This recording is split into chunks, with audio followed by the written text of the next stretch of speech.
ধন্যবাদ জানাচ্ছি পর্যটন কর্পোরেশনকে অতি দ্রুত এটি এখানে উদ্বোধন করে দেওয়ার জন্য। এখানে অনেক বিষয় বক্তব্য এসেছে, শুধুমাত্র আজকে যারা এখানে উপস্থিত আছেন তাদের কর্মপ্রধির মধ্যে যতটুকু পড়ে আমি তার দু একটি কথা বলতে চাই।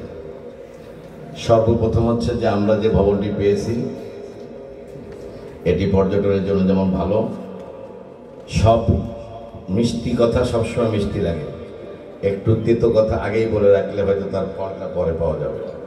এই ভবনটা নির্মিত হয়েছে দীর্ঘদিন বসে। আমি আসার আগে আরেকজন সচিবের সঙ্গে কথা বলেছি, সেই সচিব সাহেব এক সময় পর্যটন এই বিমান ও পর্যটন মন্ত্রণালয়ে চাকরি করতেন। তিনি বলেছেন তার তিক্ত অভিজ্ঞতার কথা। আজকে যারা বসে আছেন তারা অত্যন্ত দক্ষতার সাথে এই ভবনটির উদ্বোধন কাজ শেষ করছেন, যার দায়ভার তাদের, যার পরিচালনার দায়িত্ব তাদের।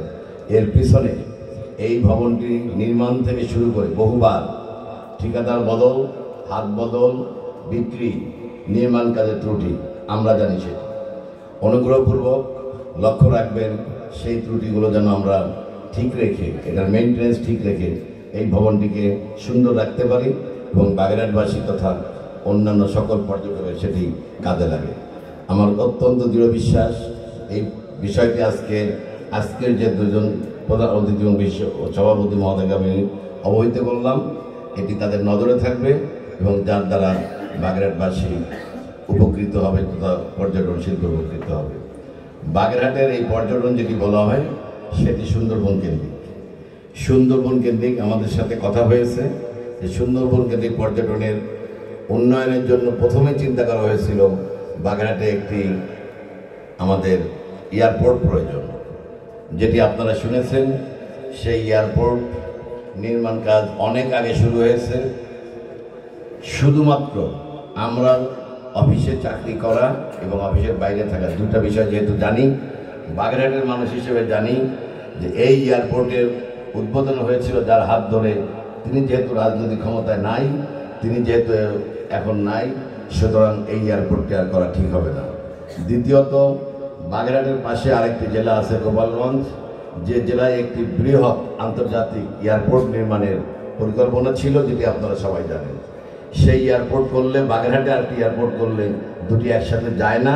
সুতরাং গোপালগঞ্জে যেহেতু একটি আন্তর্জাতিক বিমানবন্দর বানানো হবে, সে কারণে দীর্ঘদিন যাবৎ জমি অধিগ্রহণ এবং অন্যান্য বিষয়ে প্রক্রিয়া রাখার জন্য বাগেরহাট এয়ারপোর্ট অবহেলিত রয়ে গেছে এবং বাগেরহাটের এয়ারপোর্ট আর কোনো কাজ হয় নাই। আমি ইতিমধ্যে বন্ধুবর সচিব মহোদয়ের সঙ্গে কথা বলেছি বেশ কয়েকবার। তিনি আগ্রহ দেখিয়েছেন, প্রচেষ্টার কথা বলেছেন, সীমাবদ্ধতার কথা বলেছেন। বাগেরহাটে পদ্মা সেতু হওয়ার কারণে দূরত্ব কমে গিয়েছে। ইতিমধ্যে অন্যান্য আন্তর্জাতিক বিষয়ের কারণে কথা বলেছেন। আমি অনুরোধ করব, পর্যটন শিল্পকে যদি এগিয়ে নিতে হয়, বিদেশি পর্যটকদের আকৃষ্ট করতে হয়, তাহলে তাদেরকে একটি এয়ারপোর্ট দেওয়ার ব্যবস্থা করা দরকার নিরাপত্তার স্বার্থে। অনেকে রাস্তা দিয়ে আসতে চায় না, তারা যদি বিমানে আসার সুযোগ পায় তাহলে হবে।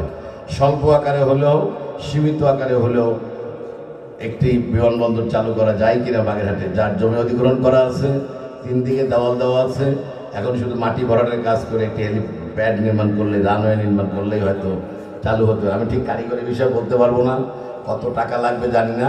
যদি সচিব মহোদয়ের পক্ষে সম্ভব হয়, অনুরোধ রাখবো এই বিষয়টি। আজকে যেহেতু বাগেরহাটে আছেন, বাগেরহাটের বাসী খুব উপস্থিত নাই, এখানে কিছু সুধীজন আছেন বাগেরহাটবাসীর পক্ষ থেকে আমি দাবি রাখবো যে এই এয়ারপোর্টটা কাজটা যেন আপনার হাত দিয়ে, আপনার এই যিনি এখন এই মন্ত্রণালয়ের দায়িত্বে আছেন, আমি অত্যন্ত আনন্দের সাথে বলতে যাচ্ছি, উনি একজন মেধাবী কর্মকর্তা নয়। এই মন্ত্রণালয়ের ইতিহাস দেখা গিয়েছে যে যতজন সচিব হয়েছে তাদের বায়োডাটা চেক করার পরে দেখা গেছে যে বর্তমান যিনি সচিব আছেন তার রেজাল্ট, কর্মদক্ষতা এবং অভিজ্ঞতা সব মিলিয়ে সর্বপ্রথম। সুতরাং